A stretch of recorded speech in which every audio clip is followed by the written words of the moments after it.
Esto es intelectamente.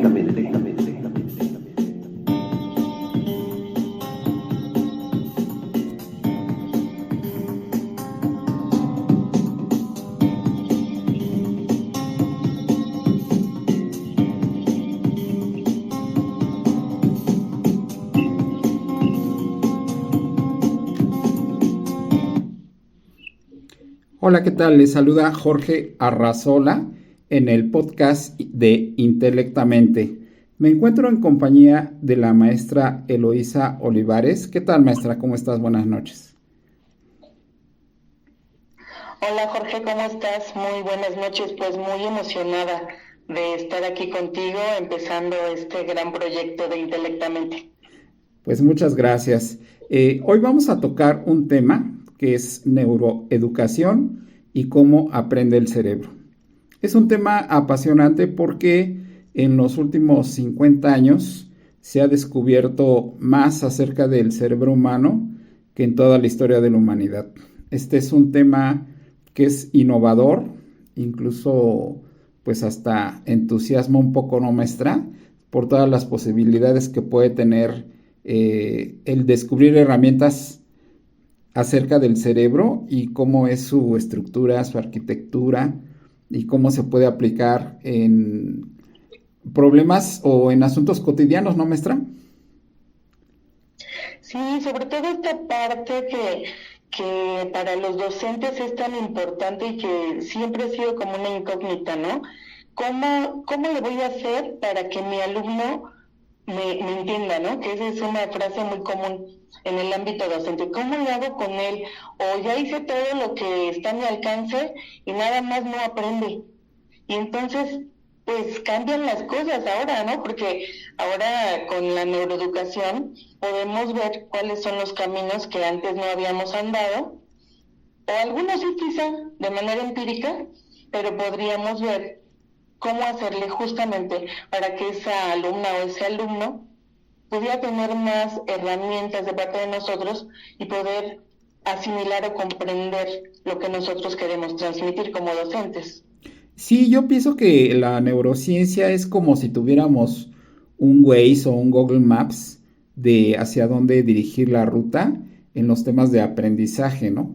Porque un ser humano, por más inteligente que sea, jamás va a poder eh, ser dueño de todo el conocimiento que hay. Al final, la ciencia es un cono de la abundancia, ¿no? Es tan vasto que sería difícil que alguien concentrara todo el conocimiento, pero gracias a estos avances en la neurociencia, al menos ya hay mapas que faciliten al ser humano a aprender sin desperdiciar tiempo, ¿no, maestra? Sí, Jorge, desde luego que comprender el cerebro pues es un asunto también complejísimo y además pues todavía como muy dimensionado hacia la gente de ciencia. Todavía sabemos que pues los médicos tienen ahí los científicos, los médicos, ¿no? Y cómo entonces un docente logra comprender. Y justamente es esto que tú dices, es este inicio, estas aportaciones que empiezan a caer hacia nosotros como docentes para comprender de manera más clara cómo hacerle, ¿no? Cómo guiarnos, cómo seguir las rutas, cómo seguir el camino. Entonces esto es muy bonito porque llevándolo a la práctica pues ya toma otras dimensiones. Claro. El término neurociencia empieza a utilizarse más o menos hace 50 años y fue en 1969 cuando se funda en Estados Unidos la Sociedad de Neurociencias por el doctor Ralph L. La rama de la neurociencia ha tomado tal relevancia incluso en México que a partir del 25 de octubre de 2016 la UNAM la acredita como una de sus licenciaturas, la cual fue aprobada por el Consejo Universitario y es la única en su tipo en América. En México esta carrera tiene como objetivo principal brindar herramientas que son necesarias para desarrollos dentro de áreas como la salud, programas de desarrollo tecnológico para la salud, programas de neurohabilitación y rehabilitación neurológica, neurociencia conductual y cognitiva, realidad virtual, educación y difusión de las neurociencias. Es decir, que el área de aprovechamiento es inmensa, ¿no? Es amplísima, es amplísima. Ha sido también una gran motivación para mucha gente que ya en la UNAM se pueda contar con esta carrera. Está en Querétaro la facultad y la verdad, pues sí, como te decía hace un ratito, ¿no? Causa pues mucha emoción poder saber que ya podemos incluso acudir ahí a pedir asesoramiento, ¿no? O vincularnos, que haya vinculación desde la ciencia hacia la docencia, y pues está muy padre, y sí es muy vasta, Jorge, es muy, muy grande toda el área que toca la neurociencia, ¿no? El neuromarketing, pues simplemente todo lo que hay en medicina, ¿no? Todo lo nuevo de la medicina. Sí. Y entonces pues vamos cayendo como en cascada y viendo lo que nos toca a nosotros, ¿no? Que es la parte de la educación también. Y que no nada más nos toca a nosotros, ¿no? Toca todo lo que atañe a la educación, a un sistema, a todo el sistema, a los padres, a los alumnos y a nosotros los maestros. Ok. Por ejemplo, para los padres, Eloísa, ¿qué claves o qué áreas principales pudiéramos comentarles? Híjole, pues vamos a empezar suavecito. Vamos a empezar tranquilos, dándoles algunos tips a los papás. Bueno, sobre todo, pues, como ya dijimos, es comprender un poquito el cerebro para que pueda avanzar o nosotros podamos colaborar al avance del aprendizaje. Entonces, para los padres de pronto podría ser esto algo muy, muy nuevo o podría tornarse incluso un poquito complicado. Sí. Pero me parece que ya muchos están en el camino y están haciendo algunas cosas correctas. Y te voy a dar 3 tips más o menos en donde los padres pueden estar presentes, ¿no? Ok. Uno de ellos, pues, es desde luego que la autoestima. ¿Qué es lo que hacemos nosotros como padres para poder llevar adelante a nuestros hijos con el amor a sí mismos? Este es un gran tema porque pues no solamente es decir quiérete mucho, sino es aprender a que ellos se conozcan, a que ellos se acepten, a que ellos se respeten. Y no hay nada mejor que eso que ver en nosotros mismos como padres el ejemplo, Jorge. Si nosotros no damos el ejemplo y el primer gran paso, por más que nosotros estemos dando teoría a nuestros hijos o impulsándolos solamente con palabras, no va a ser suficiente. Definitivamente tiene que ser con el ejemplo. Ok. ¿No? Entonces, bueno, pero la autoestima es uno de estos primeros tips. Sí. Otro de ellos es, me voy a meter en un tema bien polémico, pero es el descanso adecuado. Ok. Cada persona en la propia etapa del desarrollo en la que se encuentre debe tener ciertas horas de descanso. Ok. Para los niños, para los adolescentes se recomienda pues que sean 9 horas, ya un poquito más avanzados de edad.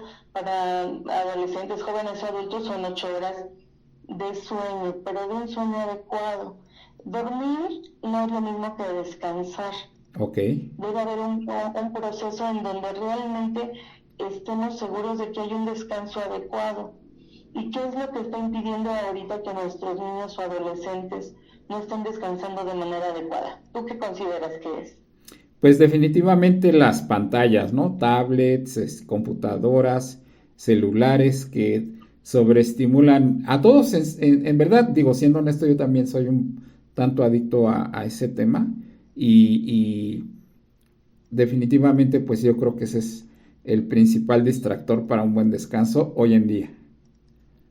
Sí, por supuesto, y ya está la razón, no nada más es en niños o adolescentes, a nosotros también nos toca lo propio, pero algo muy, muy complicado, muy difícil es que también ahora para dar atención a los niños pequeñitos, bebés o primera infancia se está utilizando también el celular o las pantallas, la tablet. Y bueno, la luz, el sonido y el movimiento, mientras los tengamos, nos van a distraer a nuestro cerebro y no nos van a permitir dormir.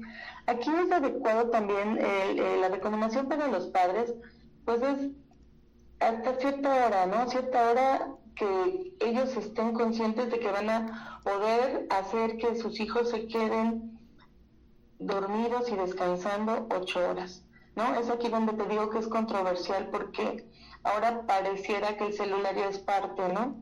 Parte del atuendo, de la pijama, de la lámpara de noche o del despertador. Sí. Pero sí se tendría que ahí, ¿sabes? Tomar mucha conciencia para que pudiéramos, porque sí, somos muchos los que hacemos esto, pero una vida mucho más sana sería que el descanso fuera adecuado y que no tuviéramos 24/7 el celular. Ok, ¿cómo afecta el cerebro la falta de sueño, Eloísa? Con trastornos, Jorge, hay trastornos muy determinantes y por ejemplo, en nuestros hijos lo podemos notar con alteraciones como mal humor, estar enojados constantemente o incluso con algunas crisis de ansiedad.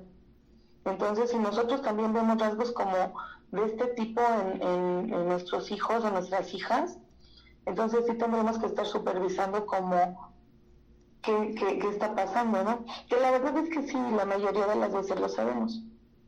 Sí lo sabemos.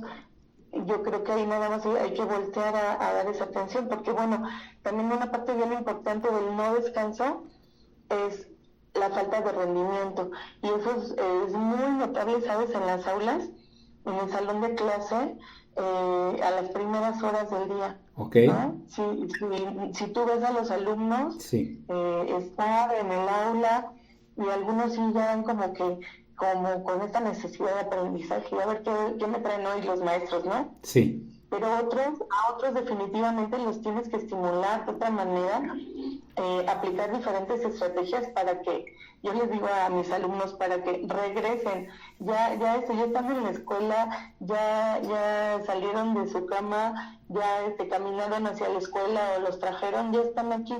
Hagan conciencia de que ya están aquí en este momento, en el aquí y en el ahora, en el salón de clase, ya se despertaron, vamos a empezar.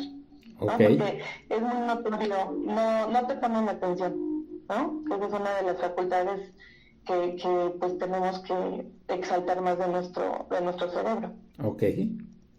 ¿Otro tip, Eloísa? Entonces, pues, ahí va otro más.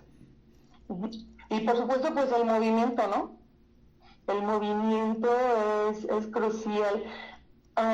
Presentaban de pronto a algunos expertos, y creo que no necesitamos a otras personas ser tan expertos, en ver algunas fotografías de un aula de clases de hace 50 años, 60 o 70 años aquí mismo en México. Sí.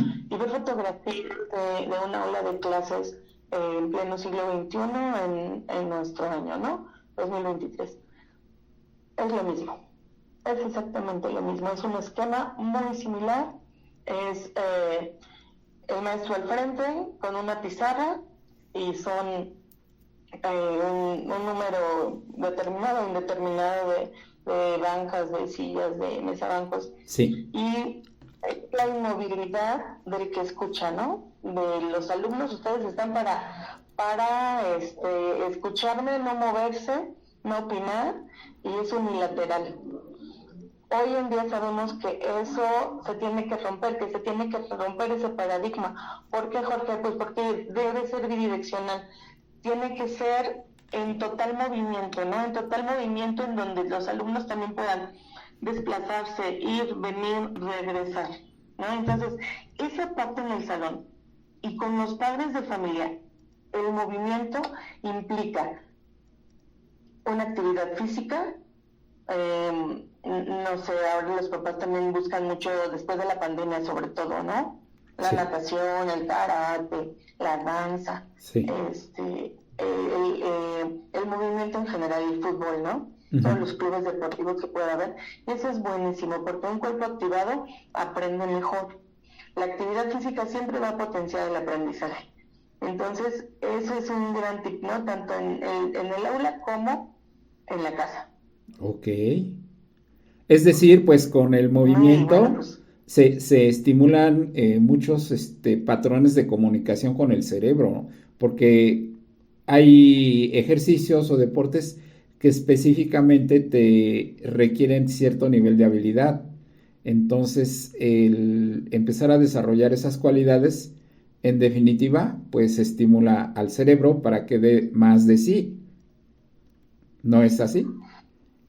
claro que sí, también pues hay mayor oxigenación, hay mayor retención, ya al aplicar test o pruebas, pues ya la memorización, todo lo que implica unas pruebas después de hacer ejercicio siempre van a llevar a un nivel más elevado a aquella persona que realizó el ejercicio a la que no, a la que se conduce de manera más tranquila, ¿no?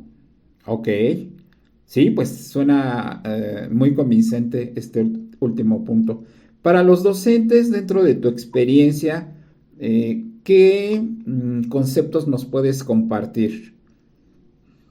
Ok. Pues mira, antes de tocar este punto de los docentes, no sé si me permites rápidamente nada más decirte que de lo que tú dijiste del inicio, que era la neurociencia, también hay este derivado que es la neuroeducación, que es la rama que nos toca a nosotros como docentes. Ok. ¿No?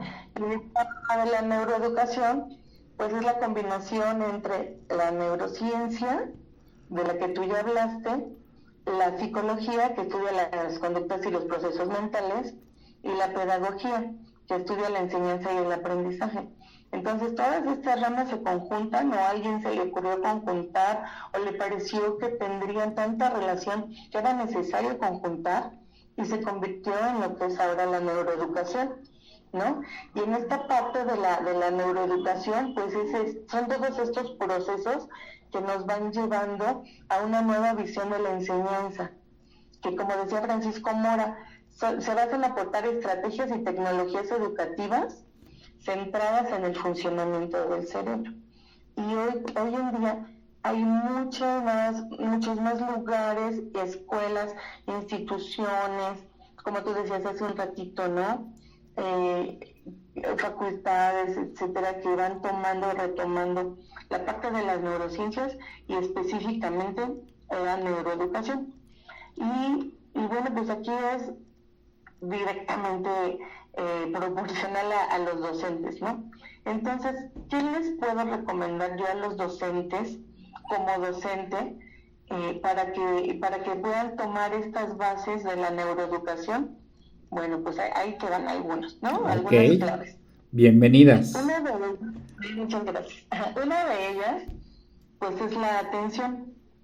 Que la atención no es más que poner foco en alguna situación que sea de interés para nosotros. En este foco, pues hay unas sustancias en nuestro cerebro, ¿no? Sin irme a tantas cosas técnicas, pero vamos a ver que para lograr esta atención se requiere de dopamina y adrenalina. Okay. Entonces, para lograr la atención nosotros como docentes, ¿qué necesitamos hacer? Ser observadores, muy, muy observadores. Ver justamente cómo llegan nuestros alumnos, cómo es su estado de ánimo, su energía, y buscar la manera de innovar, de hacer cosas que no sean las de siempre, de no dejarlos en el mismo lugar, de cambiarlos de su lugar cómodo, cámbiense del lugar, busquen alternativas. Ahora hay muchos juegos para el inicio de las clases donde se rompa con la rutina y donde tú puedas promover o procurar algunas situaciones que el alumno se quede sorprendido, ¿no? Entonces aquí la sorpresa juega un rol sumamente importante. Y otra cosa es que necesitamos conocer los periodos de procesos atencionales para poder jugar con estos ritmos, ¿no? Ok. Ejemplo, 20 minutos de atención por 5 minutos de relajación. Okay. Entonces podemos llevar un ritmo así en la clase. Sabemos que solamente nos van a atender 20 minutos. Entonces, ¿qué vamos a hacer con el demás tiempo?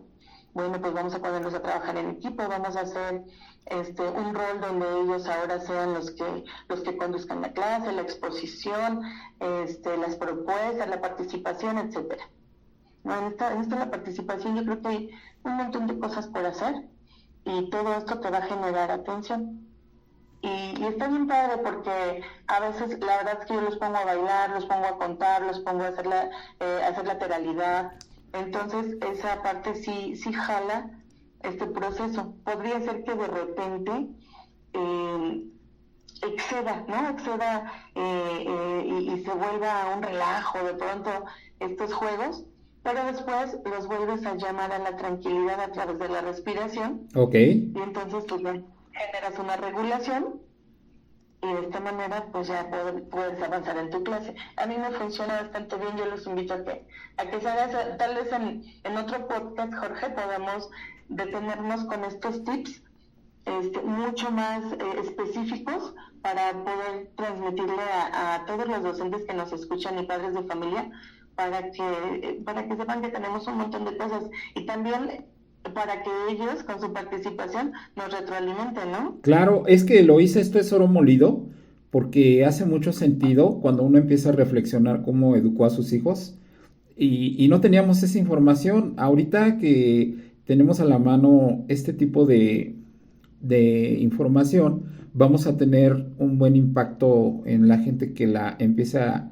poner en acción, ¿no? Que empiece a educar a los niños o a los adolescentes bajo esas premisas y pues considero que de verdad esto es algo de verdad muy valioso y muchas gracias por compartirlo y de verdad ya me estoy imaginando tu clase, cómo se integran los chicos, cómo sonríen, cómo sueltan la atención y cómo vuelves a capturar en su momento la atención para que puedan proseguir con las clases. Suena muy interesante, un método innovador.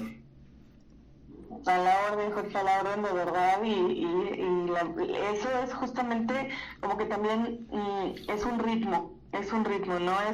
Es la comprensión también de cómo es una estructura de una clase y mucha observación, como te decía, mucha observación, saber en qué momento tu actividad ya no está siendo motivadora, que es justamente el segundo tip, ¿no? Sí.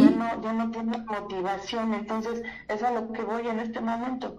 ¿Cómo se va a motivar, no? ¿Cómo se va a motivar? Obviamente, tú te imaginas también que antes los profesores nos daban miedo, ¿no? En lugar de darnos esta motivación, respondíamos ante impulsos tales como el miedo. Y entonces, si había mucho miedo, pues entonces, ¿cuál motivación? No iba a haber nada. Claro. ¿No? Entonces, regresamos a esto de buscar recursos, estrategias o alternativas. Ahora hay muchísimas en las redes, muchísimas. Igual ser partícipes de las mismas redes en donde nosotros veamos cómo se despierta el interés del alumno. Y una de esas motivaciones pues es hablando su mismo lenguaje.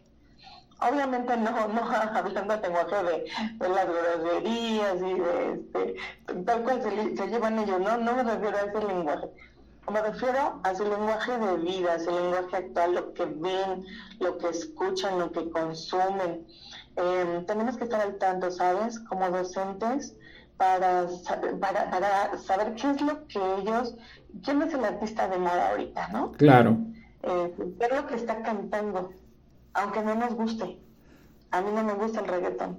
Sí. Yo considero que no son letras propias, pero a ellos les gusta el reggaetón. Entonces he hecho actividades como con el ritmo de reggaetón de la canción que más les guste, le cambiamos la letra y le metemos el contenido de los derechos humanos, por ejemplo, que estamos viendo ahorita, ¿no? Ajá, pues suena muy creativo. Exacto, entonces pues ya con eso, con el ritmo de reggaetón estamos viendo derechos humanos. Y además una cosa, Eloísa, ese pequeño proceso que estás generando nos lleva al siguiente punto, que es la empatía, es decir, tú te pones en el lugar de ellos para entenderlos, ¿no? Empiezas desde luego. a ponerse los zapatos de los chicos para entenderlos mejor. Así es, y lograr esa comunión, porque no es fácil, sí requiere también pues de mucho tiempo de intentar y de no lograr y de ir cambiando también, como van cambiando las generaciones. No es algo sencillo, pero mira, un cerebro siempre va a poder ser empático con otro cerebro cuando ponga de verdad empeño y atención. Y además, algo bien importante, tú sientes a la otra persona, o sea, basta como... ahora es muy penado por derechos humanos que tú toques a los alumnos, y eso está bien, creo que es en defensa de ellos. Ok. Pero una palmadita o tocar los hombros, eso también es un gesto de aprobación. Entonces, ellos se dan cuenta, ¿sabes? Si tú pasas entre las bancas, observas lo que hacen, te detienes, les das, tocas el hombro, les das una palabra de aliento y dices, oye, hoy sí, hoy qué padre te quedó tu trabajo, oye, qué bueno que ahora sí está esto mucho más limpio, mucho más definido, y con eso no sabes a qué persona estás ayudando en ese momento y no sabes hasta dónde te van a valorar como ser humano, quizás más que como maestro. O ese Eso detalle, también. Elo, perdón que te interrumpa, trasciende en la vida de la gente y en la memoria. Te voy a comentar una anécdota. Yo tenía una maestra en mi primer año de secundaria que me daba español, la maestra Arechiga.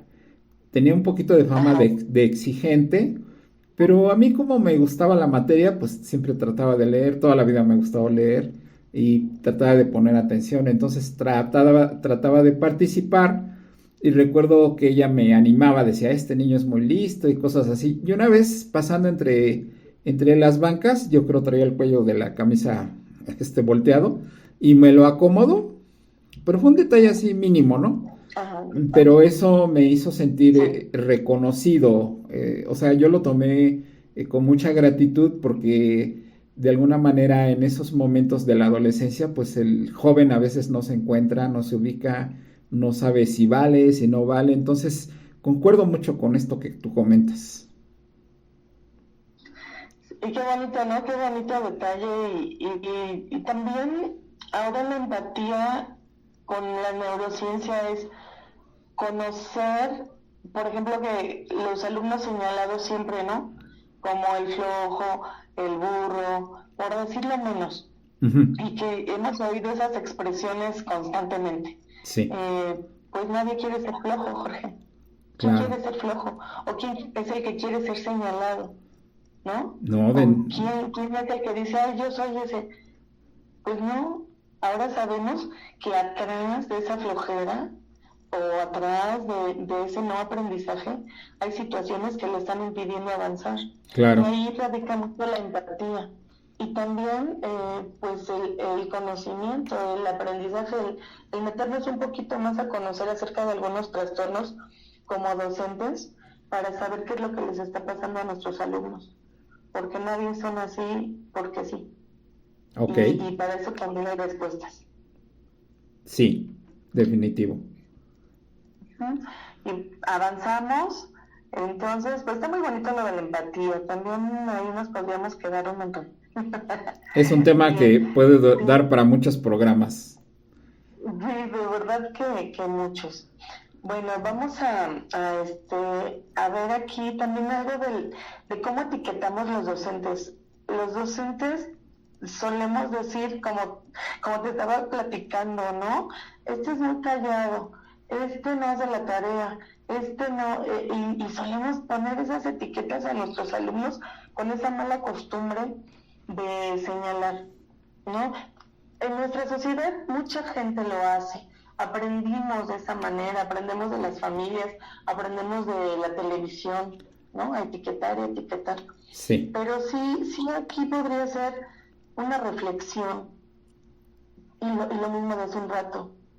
¿A ti te gustan las etiquetas? ¿A ti te gusta que te digan quién eres nada más por la percepción de otra persona sin ni siquiera un diálogo, ni siquiera un conocimiento a fondo? A ninguno nos gusta. ok, Entonces aquí no hay que impedir ese desarrollo emocional, social o intelectual de los alumnos con esta situación de las etiquetas, ¿no? Y bueno, entonces Otra más, pues es la memoria. Uh-huh. Para nosotros siempre fue, no sé, yo creo que sí, porque tú y yo somos como de la generación, Jorge, Sí, en donde te aprendes esto de memoria, ¿no? sí, Y luego fue muy señalada esto de que la memoria no servía para nada, ¿no? O sea, las tablas de multiplicar de memoria, los verbos de memoria, las conjugaciones de memoria, ¿no? Y que era muy metódico. Y después se cambió drásticamente a que nada de memoria. Sin embargo, también es una de nuestras funciones básicas cerebrales. Entonces, para lograr un aprendizaje significativo, también necesitamos memorizar algunas cosas. ok, También necesitamos, también como docentes, lograr que nuestros alumnos puedan no repetir, sino tomar para ellos lo que va a representar algo más, ¿no? La memoria de trabajo dura 30 segundos sí, y la memoria de duración intermedia entre 1 minuto y 3 semanas. Y nosotros los docentes es con lo que trabajamos, es lo que tenemos. Entonces, si logramos que esta memoria de trabajo se pase a la memoria de duración intermedia y dure más, hacia 1 minuto, 3 semanas, y sea algo que tenga significado, que lo hagamos con esa intención de que sea parte de su entorno, que el aprendizaje sea parte de su entorno, que el aprendizaje sea parte de ellos, como te decía hace un ratito, ¿no? Con la música, con el lenguaje que utilizan. Entonces va a ser mayormente comprendido. ok. Entonces, por eso es tan importante. Además que hay que darle funcionamiento toda la vida. Claro, porque si no ya llegan esas enfermedades en la vejez, cuando la gente en definitiva también deja de ejercitar su memoria. Exactamente, y tenemos que dar un mantenimiento siempre a nuestro cerebro. Hay muchos ejercicios, ¿no? El sudoku, sopas de letra, todo eso. Uh-huh. También para mantener, y que podemos también como adultos acercarnos mucho a ello. Sí. Uh-huh. ¿Le seguimos? Sí. Vamos a la mitad de los tips para los maestros. Perfecto. Es que sabes que es muy apasionante. O sea, la verdad, todo esto es algo para mí muy apasionante, y además sí han sido muchos descubrimientos uno tras otro, ¿no? Otro de ellos es el arte, lo que hace el arte y cómo nos transforma, y de verdad yo creo que lo escuchas en mi voz, porque para mí el arte ha sido uno de mis pilares para poder mover espíritus, yo así le llamo. Sí. Y es que la música conecta inmediatamente. La música tiene otro tipo de procesos neuronales, ¿no? En donde te inspira, en donde te motiva, te hace memorizar justamente, te hace mover, porque también implica movimiento para la ejecución de un instrumento musical, te hace ser partícipe de tu propia vida al ponerte enfrente de un gran escenario, de un gran público. Y el arte en cualquiera de sus manifestaciones es muy interesante para potenciar esta potenciación del aprendizaje a corto, a mediano y a largo plazo, ¿no?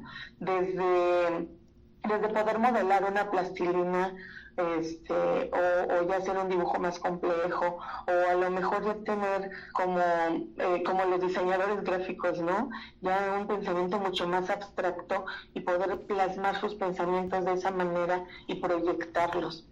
Y cómo es de importante el arte en una sociedad en donde están tan limitados los espacios. Yo estoy tan segura que si hubiera más espacios artísticos y deportivos, nuestro México sería otro totalmente, Jorge. Claro, concuerdo.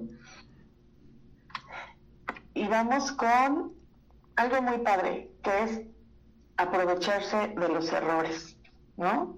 Okay. Alguna vez, yo creo que cuando has sido estudiante y te has sentido señalado, y ya te equivocaste, ¿no? Y empezamos a generar sesgos en la gente, es decir, situaciones en donde creemos que estamos mal y que no tenemos derecho ni siquiera a estar mal, que no la armamos, que no la hacemos. Y pues no, o sea, los errores nos sirven ¿no? Hay que aprender también a equivocarnos y aprender de los errores. El proceso escolar es un proceso bien importante para aprender de ello, para no hacer estos señalamientos, ¿no? Y para poder tener un pensamiento alternativo. Entonces, ok, si ya erraste por este lado, entonces dame una alternativa. Y eso hace que encontremos soluciones a los problemas. Entonces eso también está padre, porque no te quedas solamente con una solución, sino siempre estás en búsqueda. Entonces no hay que mitificar los errores, no hay que señalarlos, y hay que hacer que nuestros alumnos le busquen por todos lados a esto, ¿no? Ok. Eso sí, ya cuando avanzamos y no sé, por ejemplo, ya con un médico, con un arquitecto, que son unos ejemplos comunes, no puedes esperar a equivocarte, ¿verdad? Claro. Porque puedes arruinar una vida, puedes arruinar una gran construcción. Entonces, pero eso lo tienes que aprender en una etapa escolar y de manera muy específica. Y bueno, la actitud del docente en todo lo que hemos visto es muy importante.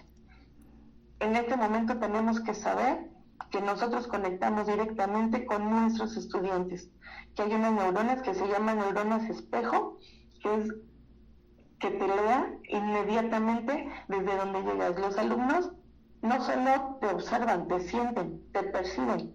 Ok. Y saben, ¿está enojada? ¿Está triste? ¿Por qué camina así? ¿Verdad que está contenta? O sea, ellos lo saben. Y desde esa emoción tenemos que conectar nosotros también con ellos. Es una gran emoción en donde tenemos que aprovecharla del todo. Si tu actitud no es la mejor, inmediatamente lo leen ellos y también, como dicen ellos, también les da el bajón, ¿no? Ok. Entonces ya no puedes llevar tu clase al nivel que querías si no estás con una buena actitud, con un grupo, con un alumno o con una alumna. Sí. Y la parte de la creatividad, que está muy, muy ligada con el arte, también. La creatividad para mí, y de verdad, es reinventar, tal vez hacer lo que ya estaba hecho, pero a tu manera, darle un giro, darle una nueva oportunidad, hacerlo desde tu propia visión, desde tu propia perspectiva. Ok. Y trabajarlo a partir de lo que tú eres. Eso es lo diferente, Eloísa, ¿no? Por eso perdón. el copiar, pues, para algunos podría ser de un inicio, bueno, voy a copiar ciertas cosas, pero la verdad es que puede ser bueno de inicio y después vas adquiriendo tu propio estilo. Claro. Y ahí radica pues algo muy, muy interesante, ¿no? También, que es el desarrollo de la creatividad, que tampoco podemos decir que alguien nace con ella, pero que sí se va desarrollando. Sí, claro. Finalmente, en el último tip, pues creo que teníamos ya el otro que metí en el material de las etiquetas, Jorge. Ajá. Pero sí son 10 tips. Cerrábamos con creatividad. Y pues te digo que necesitaríamos mucho y mucho espacio para poder desarrollar estos tips con pues mucha más calma, para que se quedaran fijos igual como algo muy específico para nuestros docentes. Sí, considero que es una herramienta valiosa. Conforme me ibas platicando, yo me estuve imaginando las situaciones, las sensaciones de los alumnos, sus risas, sus caras. Bueno, como nosotros somos del tema creativo, siempre somos muy imaginativos. Pero en definitiva son elementos que a los docentes o incluso a los padres de familia, ¿no? Porque, por ejemplo, este elemento de la motivación, realmente el ser humano, tú vas por la calle y te das cuenta exactamente, aprendes a leer a la gente, ¿no? La mayoría pues va muy preocupada, otra va triste, otra va estresada. Y todo esto pues al final va a sumar para que la gente que escuche nuestros podcasts pues empiece a adquirir elementos que puedan ser puestos en forma práctica de inmediato. Sí, y también pues la retroalimentación que puede haber de todos para todos, ¿no?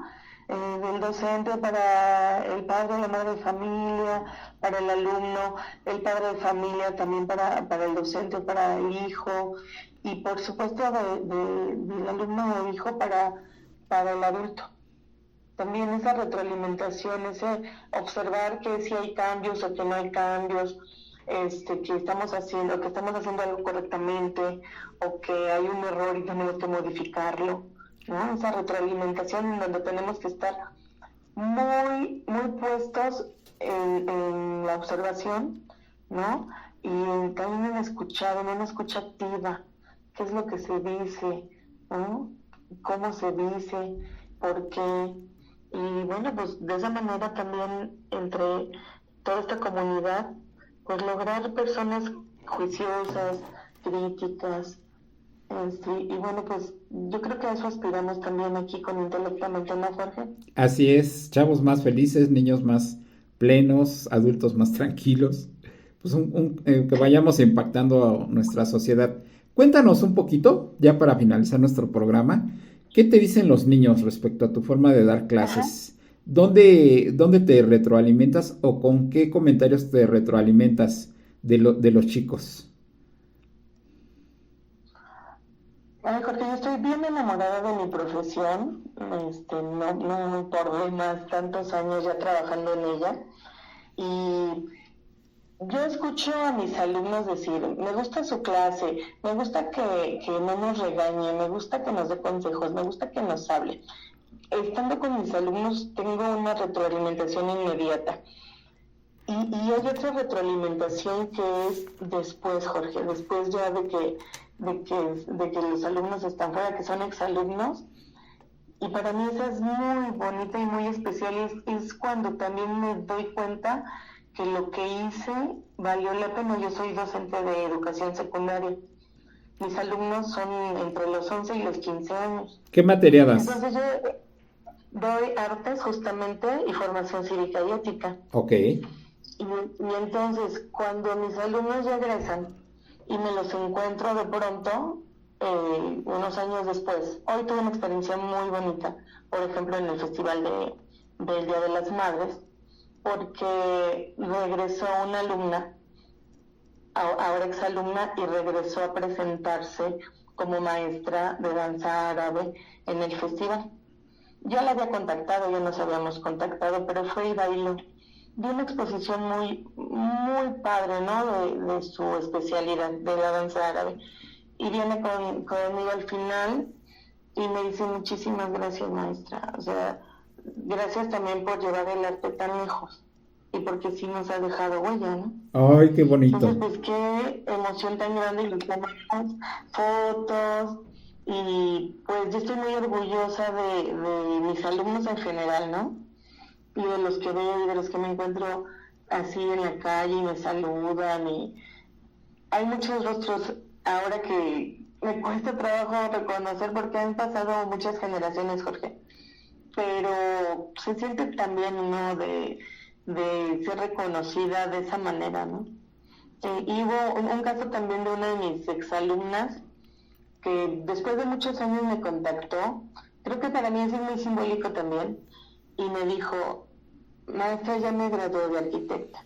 Y a una de las personas a la que le dediqué mi tesis es a usted. Yo, ¡ay, no inventes! Qué bonito. Es tan bonito. Sí. ¿Cómo ha trascendido tu trabajo, Eloísa? Creo que sí, y lo siento en la comunidad. Esperemos que lo mismo logremos con nuestro programa de Intelectamente. Tenemos muchos planes y yo creo que el mejor o la más grande satisfacción es que compartan nuestro podcast, que lo escuchen. Trataremos de hacer programas muy interesantes como este y siempre que tengan un fin práctico para que la gente los aplique. Un último consejo para todos los que oyeron nuestro podcast. Ay, pues que nos escuchen, que no se pierdan esta oportunidad también de compartir con gente muy entusiasta, con mucha energía, que tiene muchos deseos de modificar esta sociedad desde nuestro rinconcito, desde nuestra de nuestro corazón, pero que tiene muchas ganas de hacer que la sociedad se vaya moviendo y que no dejen de creer que las cosas sí se pueden modificar, pero en realidad la toma de conciencia y el cambio, Jorge, está dentro, no está afuera. No busquen afuera lo que no tienen adentro. Pues Claro, primero por nosotros. claro que sí, Eloisa. Pues muchas gracias por tu participación. Esperamos tenerte próximamente con otro podcast de otro tema igual de interesante que este. Te agradezco mucho, te doy las buenas noches y estamos en contacto a través de nuestro programa de Intelectamente. Muchas gracias, Jorge, y muy buenas noches a todo nuestro público.